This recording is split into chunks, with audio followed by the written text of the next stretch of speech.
Now at 8, history is made at the Vatican. The world has a new pope, and for the first time ever, an American has been chosen to lead the Catholic Church. Good evening, I'm Alan Devlin. Across the world and here at home, Catholics are celebrating a new era at the Vatican. Cardinal Robert Prevost has become Pope Leo XIV. He was born in Chicago and is 69 years old and the first ever American. Bradley Blackburn is live with more. The joy here at the Vatican was universal. 100,000 people gathering in and around St. Peter's Square as together we watched a 69-year-old American who is now the leader of a church with 2,000 years of history. This conclave was decided in just 2 days when the world got the news with that puff of white smoke. White smoke billowed from the Sistine Chapel, a signal the cardinals had elected a new pope. The crowd in St. Peter's Square erupted in cheers, then waited in suspense for the announcement. Habemus Papam. Habemus Papam. We have a pope, and the world's first look at the new pontiff.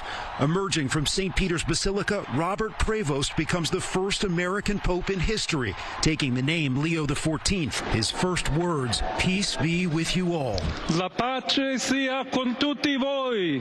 Prevost is seen as a progressive on many social issues. Overall, he's viewed as a centrist. Like Pope Francis, Prevost has spent time embracing marginalized groups like the poor. He has dual citizenship between the U.S. and Peru, where he served for years.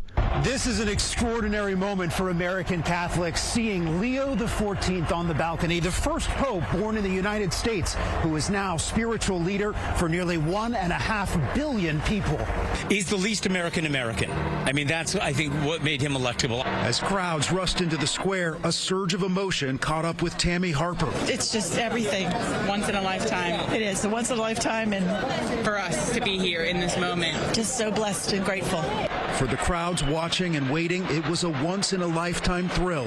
What are you hoping for in the man that comes out on that balcony? Peace, kindness, humanity.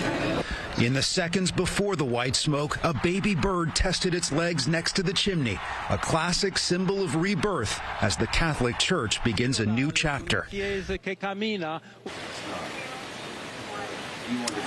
And here in Rome, the new Pope Leo is also known as the Latin Yankee. He is an American, but undoubtedly a man of the world, and now the whole globe is watching where he will lead this church. At the Vatican, I'm Bradley Blackburn. Back to you. All right, Bradley, thank you. Our team coverage continues with Tony Aiello. He has reaction at St. Patrick's Cathedral in Midtown Manhattan. The cathedral bells chimed long and loud within moments of white smoke appearing at the Vatican. New Yorkers and visitors couldn't wait to learn who the cardinals had elected. What do you think? I think it's awesome. You're waiting to hear the name. You bet we are. We love Francis like everyone, so we're hoping it's another Pope Francis. You're not Catholic, but you're excited. I'm excited, not Catholic, proudly Jewish, but very excited. I'm getting goosebumps. I'm visiting, and I hear the church bells, and I'm wondering, what is it for? Have they picked a new pope? And it's just amazing. The amazement only increased Habemus Papam. when the world learned an American was now assuming the throne of St. Peter. I am ecstatic. Oh, my God. And to be here at St. Patrick's, it's just overwhelming. I'm just excited for our country, for the world. You want to learn more about him? Yes. I feel like it's great for the American church and American Catholics. What do you want to know about the new pope? I would love to know if he's going to continue some of the legacy of Pope Francis. Being a part of the LGBTQ community, I definitely didn't want to go backwards. And it sounds like this one's very progressive. And so, fingers crossed. Brian Kerwin was in the same class of 1977 with Cardinal Robert Prevost at Villanova University. They shared mutual friends. Have you followed his ecclesiastical career over the years? Yes, I have a lot of Peruvian friends, so it was interesting that we had this Villanova, and I spent so much time in Peru. What is his reputation? Great guy. You know, spectacular. Couldn't be better. Couldn't be happier. So Brian Kerwin can say, I went to college with the Pope. Think of all the people in Chicago who grew up with him, who made First Communion with him, how happy they must be to know the Pope, to have had him in their lives. It really puts a smile on your face. At St. Patrick's Cathedral, Tony Aiello, CBS News, New York. And in Paterson, New Jersey, the Peruvian community is celebrating the selection of Pope Leo XIV. He served as a missionary in Peru for many years. In his first address, the Pope greeted the people of Peru, and it was a welcome sight in Paterson's Peru Square.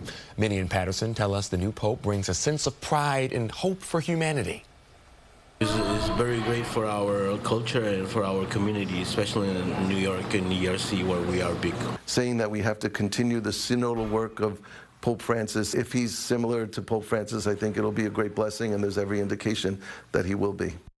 Pope Leo has dual citizenship in the U.S. and Peru.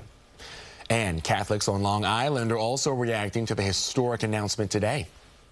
Wonderful, wonderful. Proud as Americans that he was of American heritage, but more importantly, his ministry was in the mountains of Peru. We stopped by St. Agnes Cathedral in Rockville Center, where parishioners were there to offer prayer. The cathedral's bunting had also been replaced to showcase the papal gold and white colors. We'll have continuing coverage of the new Pope on air and streaming on CBS News New York. Coming up at 8:30, we take a look at where the new Pope stands on key issues of the Catholic Church.